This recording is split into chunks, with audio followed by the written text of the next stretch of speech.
Hello friends, welcome to நித்தம் சமையல். நம்ம இன்றைக்கி 5 வகையான சட்னி செய்ய போகிறோங்க. ஃபஸ்ட்டு வேர்க்கடலை சட்னி எப்படி செய்யுதுன்னு பார்க்கலாம். ஒரு கடாயில் கொஞ்சமாக எண்ணெய் சேர்த்துக்கோங்க. எண்ணெய் சூடானதும் இதில் வேர்க்கடலை சேர்த்துக்கலாம். இது கூடவே ஒரு துண்டு இஞ்சி, 2 பல் பூண்டு, 3 பச்சை மிளகாய் சேர்த்துட்டு இது நல்லா வறுத்து எடுத்துக்கலாம். வேர்க்கடலை நல்லா வறுப்பட்டு வரணுங்க, அந்த அளவுக்கு வறுத்து எடுத்துக்கலாம். பாருங்கள், இந்த மாதிரி வறுத்துட்டு இது கூடவே புளி, கொஞ்சமாக தேங்காய் சேர்த்துட்டு இதையும் நல்லா வறுத்துக்கலாம். ஒரு நிமிஷம் போல் வறுத்துட்டு ஸ்டவ் ஆஃப் பண்ணிடலாம். இந்தளவுக்கு வறுப்பட்டால் போதும் பாருங்கள். இப்போ ஸ்டவ் ஆஃப் பண்ணிவிட்டு இதை முழுமையாக ஆற வச்சிடலாம். இது ஆறினதும் ஒரு மிக்ஸி ஜாருக்கு மாற்றிக்கோங்க. அதில் கொஞ்சமாக உப்பு, தண்ணி சேர்த்துட்டு இது நல்லா ஃபைனாக அரைச்சிட்டு வந்துடலாம். இப்போ நமக்கு தண்ணி எவ்வளோ வேணுமோ அந்தளவுக்கு சேர்த்துட்டு நல்லா மிக்ஸ் பண்ணிக்கலாம். நம்ம எப்பவும் போல் நார்மலாக தாளிக்கிற மாதிரி தாளிச்சிக்கலாம்.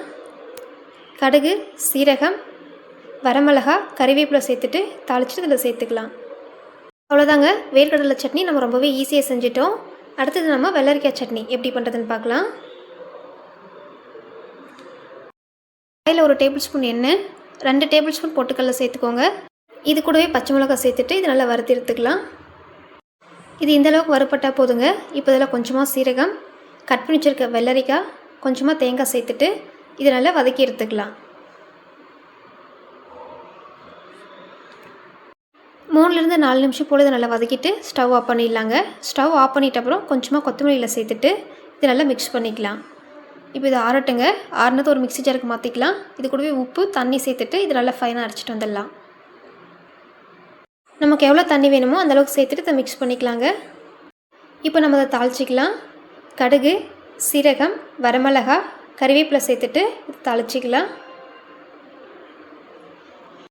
ஹெல்த்தியான வெள்ளரிக்காய் சட்னி ஈஸியாக செஞ்சுட்டோம் பாருங்கள். இதோட டேஸ்ட்டும் ரொம்பவே சூப்பராக இருந்துச்சுங்க. நீங்களும் ட்ரை பண்ணி பாருங்கள். அடுத்தது பொட்டுக்கடலை சட்னி எப்படி பண்ணுறதுன்னு பார்க்கலாம். அதுக்கு ஒரு கடாயில் கொஞ்சமாக எண்ணெய் சேர்த்துக்கோங்க. எண்ணெய் சூடானதும் பொட்டுக்கடலை சேர்த்துக்கலாம். இது கூடவே 2 பல் பூண்டு, 2 பச்சை மிளகாய், கொஞ்சமாக இஞ்சி சேர்த்துட்டு இது நல்லா ஃப்ரை பண்ணிக்கலாம். பொட்டுக்கடலை வறுப்பட்டதும் இதில் கொஞ்சமாக புளி சேர்த்துக்கோங்க. கொஞ்சமாக மட்டும் சேர்த்துக்கோங்க. 2 கொத்து கறிவேப்பிலை, தேங்காய் கொஞ்சம் சேர்த்துட்டு இதையும் நல்லா ஃப்ரை பண்ணி எடுத்துக்கலாம். ஒரு 2 நிமிஷம் போல் நல்லா ஃப்ரை பண்ணிக்கோங்க. இந்தளவுக்கு வறுப்பட்டதும் ஸ்டவ் ஆஃப் பண்ணிடலாம் பாருங்கள். இப்போ இதை ஆறட்டுங்க. ஆறினதும் ஒரு மிக்ஸி ஜாருக்கு மாற்றிக்கலாம். இது கூடவே உப்பு, தண்ணி சேர்த்துட்டு இதை நல்லா ஃபைனாக அரைச்சிக்கலாங்க. அரைச்சிட்டு உங்களுக்கு தண்ணி எவ்வளோ வேணுமோ அவ்வளோ சேர்த்துக்கோங்க. இது எப்பவும் போல் தாளிச்சிக்கலாம். கடுகு, சீரகம், வரமிளகா, கறிவேப்பிலை சேர்த்து தாளிச்சிக்கோங்க. இப்போ இதை மிக்ஸ் பண்ணிக்கலாம். நெக்ஸ்ட்டு கறிவேப்பிலை சட்னி எப்படி பண்ணுறதுன்னு பார்க்கலாங்க. கடாயில் எண்ணெய் சேர்த்துக்கோங்க.